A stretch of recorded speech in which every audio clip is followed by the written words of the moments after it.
All right, everybody, welcome to Coffee for Closers. Alex Wellings here, back with another episode. I'm here joined with Mr. Jacob Scott, of course, Mr. Man Behind or the Wizard of Oz, whatever. I'm getting a lot of text messages from folks, Jacob, that are wondering if they're ever going to see your face, which is really interesting because we started off basically saying, like, this will be very fun if they just never see who you actually are. I think I just want to show my hair. Have you ever seen Top Gear? Yeah. I'm like the Stig. You're like the Stig. If you haven't watched the Stig, or if y'all watch and haven't watched Top Gear before, there's this guy that they have that races the cars for them, and he's always wearing a helmet, and you never see him. They call him the Stig. I love that show. You're so our that makes me feel good. Yeah. There you go. Well, Jacob's our videographer, as you may know. He's also a brilliant mind, and we want to bring him on here, and he's a great sounding board. So one of the things I want to chat on this time around was just artificial intelligence in general. Yeah. Right? Because this is becoming something that is really, really interesting. It is an incredible tool. I think a lot of people are very nervous about maybe the end game of all of this and very scared of this Terminator future that's going to happen. And maybe that's so, I don't know. But let's just talk about what we can control. I'm not in charge of Silicon Valley and whatever they're going to do out there. But I do know that as a marketing firm or as a company that focuses a lot on content creation, the longest hours are spent on trying to find ways to get multiple ideas in line that are, like take this long form concept and make it shorter for me and give me a bunch of options so I can see it. And like creative meetings take so long to throw all these ideas at the wall to see which one you like. I mean, you've been involved in a ton of those before. Yep. They are super time consuming. Hours and hours and hours spent trying to figure out what is the best 5-word solution to say exactly what we're trying to say in this essay. And, ChatGPT or any of the little, we've got it in our texting platform, our email platforms, our just daily use. Like that, every company seems to be integrating a bit of AI for generation of content pieces, short form content pieces, social media posts. All of these things became so much easier with artificial intelligence lately. Like, I'll tell you, we're starting to put out all this content, right? It's not hard. I mean, obviously you got to make the content, right? So we film this Coffee for Closers video, but if you want to get a social media post going, like it would take you no time to have social media posts written for an entire month, one a day. It would take you maybe 30 minutes to come up with a month's worth of social media posts for you on a specific topic. So if you want like retirement planning topics, go to ChatGPT. You can then literally have it write you 30 different posts, one for each day. Yeah. It'd take no time at all. Now, does it need some touch-ups? Maybe. Does it need some, color commentary on it or some minor, tweaks here? Yeah, of course. But this use of AI is becoming really, really powerful. And I know we've used it. Like you've used it. What have you used it for in the past? We used it for like some scripts and stuff that we wrote.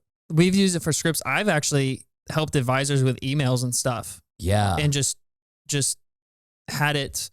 One advisor in particular, he's trying to make a bunch of content and his content's really good. Yeah. And he needs ideas. I'm like, just go to ChatGPT. ChatGPT asks it for ideas.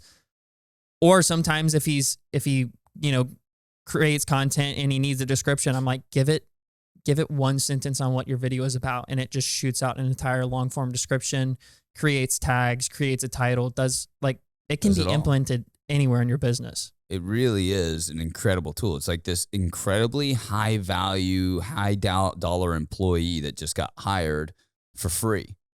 It's like right there in your computer. In 2 seconds, you can have a great answer to how you would describe what you're doing. Like, as easy as we film this episode, right? So we cut it. We take the transcript. We upload the transcript to ChatGPT. We say, come up with titles. I did that yesterday, right? With our last federal that we recorded. And boom, we have a bunch of titles. You're like, which one of these works? They gave us 10 different options. We're like, and number 6 is perfect. Let's do it. Yeah. And you run it. I was using for social media posts just the other day.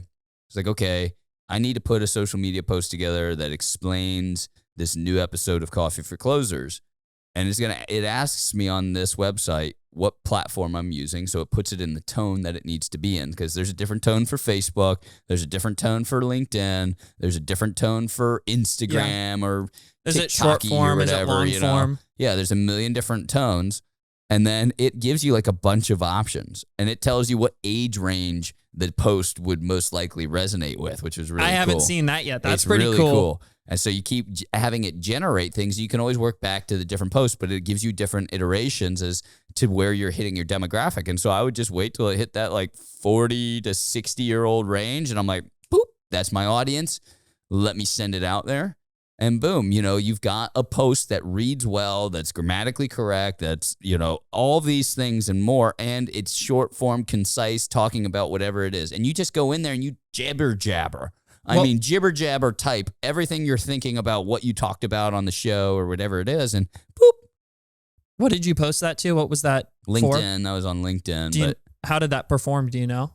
It performed well, but it's just, that was a process that would take me an hour, 2 hours. It took me 20 seconds. Yeah. 20 seconds. And I think that's something that a lot of people who are on the verge of like using AI don't quite understand. It's not necessarily to do what you can't do. Yeah. It's to just save time on what you already can do. It's a tool. It's a tool used to, it's like, of course I could sit there and come up with a perfect perfect template, but what am I going to do? I'm like going to look in a thesaurus and I'm going to try and figure out a clever way to say this a little bit differently. And I'm going to take 3 different cracks at it, and hopefully one of them looks good, and then I'm going to edit it down and edit it back up and edit it down, and then I've got the perfect thing. And if you're somebody that kind of is always searching for perfection, you struggle with that. And I struggle with that, not because I'm perfect or anything like that or looking for perfection. I just feel like I could be doing a little bit better on this, or are people going to think this is lame, or are, and we all have those thoughts of like,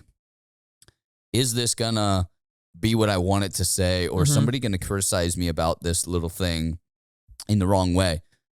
And it removes all of that. And that's just from the social media posts. Like, we're using AI in an incredible way from all different sites or all different types of things, right? From our email marketing campaign, like you were talking about. Yep. Like, we have nurture campaigns that, we said, hey, we want to have a great birthday letter. Send me a birthday email. Like, get me a birthday email created. Like, the copy. You go into, like, what was I using for another advisor the other day? He had a MailChimp account. And in MailChimp, it's like, they've made it so easy for you to create nurture campaigns for your clients. Upload a list of your active clients. Tag them the way you want to tag them. Like, these people are, best type of clients, like they have money with me. These are clients with potential. These are clients with no potential. These are people that know people in the community. These are people that don't know people in the community. Like, whatever it might be, you tag them however you want to tag them. And you can create specific nurture campaigns and a series of emails that might be 30 emails a year going out to that list in a matter of hours. Like, one day you could have your business set up and all the emails designed. Like, look, with MailChimp, you type in your website. This is how cool this is. Type in your website, and it will go onto your website. It will find your brand colors, your brand logos, your brand everything. Cool. Take them down and make custom AI-generated templates of emails. Do you want to sell something? Do you want to announce something? Do you want to make people aware of something? Are you educating somebody? What are you trying to get them to fill out a list? You go in, you click, I want to educate somebody, let's say, on financial planning. You click that link or you click that button, it'll generate in your color scheme a template for you. And then you click the AI, you type in, I want this to be about Social Security claiming. Done. The importance of Social Security claiming. Done. It'll write a paragraph for you, a header, a subheader, and put it on that page, and you'll be done in 10 minutes. Yeah. Done. And normally that would take a day.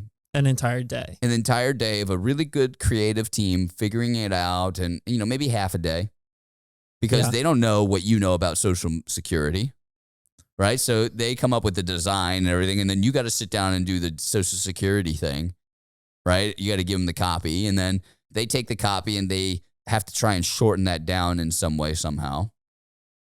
it's, infuriating how long it used to take. And now it's like, boom, done in an instant, and you're on to the things that do well for you. Yeah. The problem with this, I think, long term is going to be people are going to pump out even more than they already pump out because AI makes it so easy, and we're going to become numb to it. And we're going to find all these different ways to have like spam filters and everything else. Like AI spam filters, you think? Or like, just like anything that's generated in mass. It's just we're going to pay less and less attention to these types of things because, again, it's so easy to get content out. Well, I think that's something that's important to pay attention to. Yeah. Like you can, if like you said, it's going to take 30 minutes to pump out an email. Mm-hmm. You could pump out 10, 20 emails a day if you wanted to, but it's still important to check this AI and make sure it's quality content going out. Sure. Yeah. And that might be part of it too, is like, over time, the cost of this is going to be quality. You're going to have to put out good quality, and then AI becomes less relevant.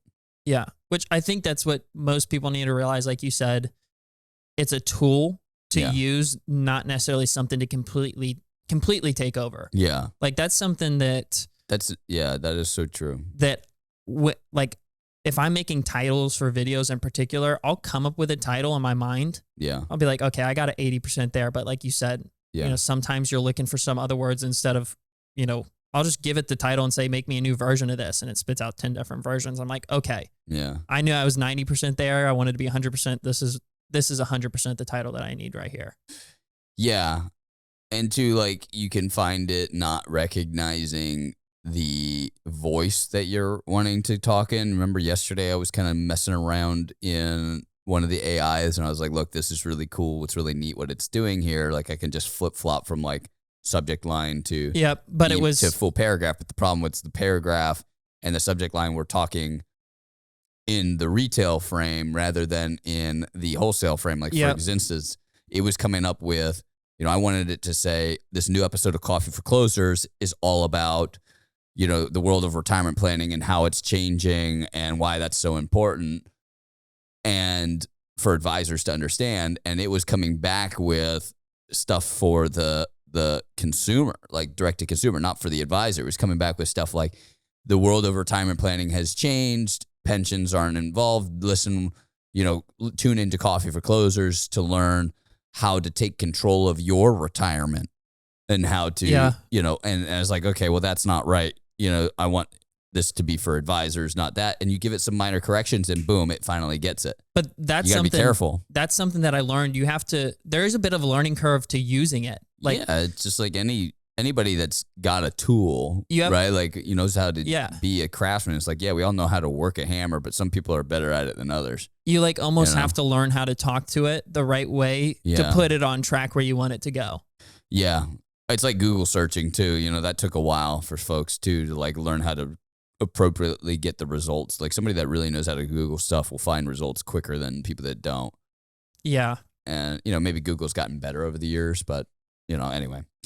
So, AI has become this really, really useful tool. And I guess the whole point of this is like, it's, what else is actually, before I make that point, what else is really interesting to me? The fact that like teachers and professors out there are fighting this so much. Like, kids can't do this. Don't use, you'll never learn to write. You'll never learn to do anything. But here's like the real world, the real industry, folks running marketing organizations, people out in the retail space that are financial planners, people that are, doctors even that are probably writing letters and emails for those folks. Those folks are using ChatGPT, using AI, using these companies, and the schools that are teaching these kids that could potentially grow up using these things are fighting it so hardcore because why? They don't want to adjust their lesson plans to include, this new form of technology that's so obviously going to take over. Which it's like, teach them how to properly use it. Yeah, I'd rather them teach these kids coming out of college how to use this thing so I don't have to teach them that. It's kind of like growing up, I always heard You'll never need a calculator. You'll never need a calculator. You won't always have a calculator on you. And now we got one on our pocket. You won't always have one. And like now, everybody has. And what's the repercussions of that? I get why teachers get worried is like some folks can't do simple arithmetic. Yeah, you should be able to do that. Yeah, it's just like don't throw the baby out with the bathwater. Yeah, we still want kids to be able to write. But I do want them to be able to that's the part of it. Recognize good writing. Yes. Right? Like so be able to weed through all of the options that the AI gives you and decide which one is going to resonate with my audience the most, which one reads the right way, so on and so forth. And so there is a balance, but I don't think teachers should be completely avoiding the opportunity for them to embrace the AI technology. I don't think they're quite reaching that balance. But like I'd say advisors out there that's like, I think a lot of advisors just don't do nurture marketing. Mm-hmm. Right, but let me just paint this picture for you. With AI now, it's not as much of a daunting task. You learn how to do this. Like I'm saying, there's monumental time savings. You're getting so much time back in communicating your value proposition to folks. But all of you advisors out there that are doing any sort of marketing with a firm, you're paying thousands and thousands or tens of thousands or maybe even hundreds of thousands of dollars a year on prospects that you have in your database. You should. If you don't, go back, get them, put them in some sort of database. These nurture campaigns are what bring those people back to life. You hear the old saying, like, you only lose money if you pull it out of the market, right? Like that's the only time you actually solidified the loss. Well, that's true in these marketing efforts. Unless you've gotten a yes or a no, those prospects, they're only no's. Like there's so many folks that you probably can think of right now at your workshops that wanted an appointment, just no-showed, or didn't book an appointment at the workshop, but you think that maybe they potentially would want one. There's probably a ton of folks out there, it just wasn't the right time for them to do business with you, but they came in for appointments. All of those people are only dead and gone to you if you quit on them. Mm-hmm. And it's like you have to quit on them if you're going to be time, conscious of your time. But with AI and with nurture campaigns, that CRMs that have been around forever, you can do this. The problem with the CRM systems for the past was like there's a lot of learning curve for an advisor that's primary. It was cheaper for you not to have to sit down and learn it, as far as it costs you so much time, money, and effort to sit down, learn, create these things constantly, to go out to your nurture campaign, set up all the tagging. Like that's a lot for somebody that potentially like your best time is spent talking to people about financial planning, talking to the right prospects. So it was cheaper for you to not learn that, just go buy more prospects and accept the fact that there's like a 60, 70, 80% burn rate, that you're just not going to ever get those people back in. But for a group that is nurturing their campaigns, they might see somewhere where typically they'd have like an 80% burn rate reduced to like a 50% burn rate because 30% still come in. They just come in later on when the timing's right for them because they saw or they got nurtured by your text campaign, your email campaign, your Facebook campaign, your social media efforts. Which that significantly would drop ROI. Or increase it, actually. I mean, increase it, yes. Yeah. It would significantly increase your ROI. It'd significantly increase your quality of life potentially. It's like, again, then you don't need to be doing as many workshops anymore. Do you think that what do you think is the main reason that advisors aren't doing those campaigns? Do you think it's time, money? Yeah, I think it's technologically scary. Yeah. It's annoying how much you have to do. Yeah. Right? Like there's just, you have to do it all the time. And if you're doing it well, like you're updating it monthly, not annually. And if you're updating it monthly, like there's a lot of work that needs to be done. And so, it's time consuming. It's scary from a technological standpoint. It's hard to learn it up front. There's a huge cost up front to learning it, as learning curve. There is. And then again, like good content is really hard to produce. It's very, very hard. You might have no problem doing the first few, but it's the next 20, the next 30, the next 50 that become really hard. So how many of those problems do you think AI solves all those problems for advisors? A majority of them? Like how much of I think it solves a grand majority of them, because then it's just about decision making. Yeah. It's less about creating. It's more about decision making. Can you, like, is that right? Yes, that's what I like. Yes. And that's what I found for myself is like, now it's just about, like, it's not that I couldn't create the content. It's that it took too long to come up with great ideas. Mm-hmm. And so we've got to, now it's like, I got to weed through the 10 great ideas, and can I make a decision quickly? Yes, I like that one. Let's run with it. Let's not overthink it. Let's go. And you just keep going, and you just recognize, like, there's so much content to put out. This is how branding's going to be done going forward. Like, that I just feel like that's the new world order. Yeah. Given that, do you think there's any reason why any advisor shouldn't be doing that type of marketing? I mean, if even the concept of learning AI or learning these tools, like, if you don't have a good teacher to teach you how to use these tools initially, then that might be the biggest hiccup. It's intimidating to be like, oh, I'm using AI now. But it's really easy. And once you've learned, like, how to write a good paragraph quickly, or like a jibber jabber paragraph, really, it's not even a good paragraph, just jibber jabber about, like, what's going on in this video or going on in this email, what you want out of this text message, whatever. Once you've done that, it's a flip of a switch and you're done. And then you get yourself on a roll. But you got to have an initial teacher to, like, lay the foundation. It's what we do for our advisors. Like, we sit down, we're going to teach them all of the ins and outs of AI, how to use it, how to integrate it, and then boom. And then, it's like, so all the experience with, like, even this podcast, again, the hard parts about content are coming up with ideas constantly. And it's about more, I feel like, talking about what you're passionate about at the moment. Mm-hmm.